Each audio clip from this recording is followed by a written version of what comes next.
আজকে রান্নাটা হবে আলু উচ্ছের মাছের ঝোল। এর জন্য কড়াইটা গ্যাসের উপর বসিয়ে ধরিয়ে দিলাম। কড়াইটা গরম হতে থাক। আমি এখানে মাছের লবণ হলুদ মাখিয়ে দিই। 8-10 পিস মাছ নিয়েছি, এতে লবণ দিলাম আর দেবো হলুদ আর সামান্য একটু লঙ্কার গুঁড়ি। এবার মাছের লবণ হলুদটা মাখিয়ে রেস্টে রেখে দেবো 5 মিনিটের জন্য। আজকে রান্নাটা একটা হেলদি খাবার। আমার কড়াইটা গরম হয়ে গেছে, এবার কড়াইতে তেল ঢেলে দেবো।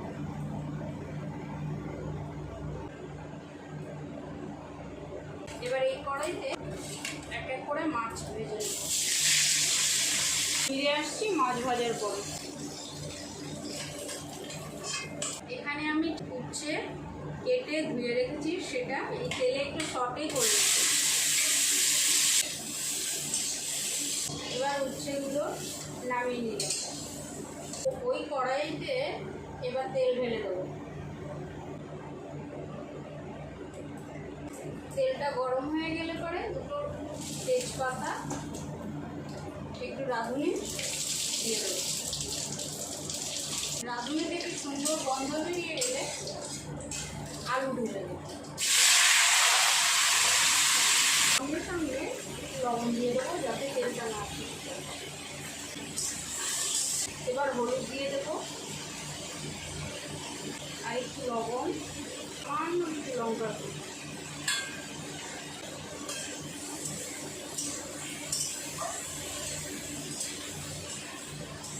এবার কাঁচা লঙ্কা বলি। আলু ভাজাটা হতে থাক, ফিরে আসছি আলু ভাজার পর। আলুটা ভাজা হয়ে গেছে, এবার একটু আদা পেস্ট দিয়ে দেবো আর দেবো আদা জিরা দিয়ে জল দিয়ে করতে থাকবো।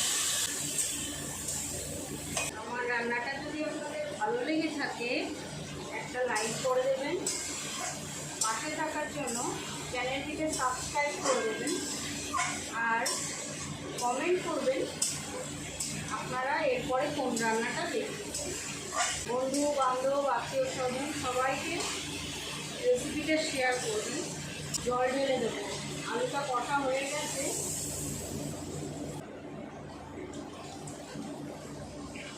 জল ঢেলে ঢেকে দিলাম 10 মিনিটের জন্য।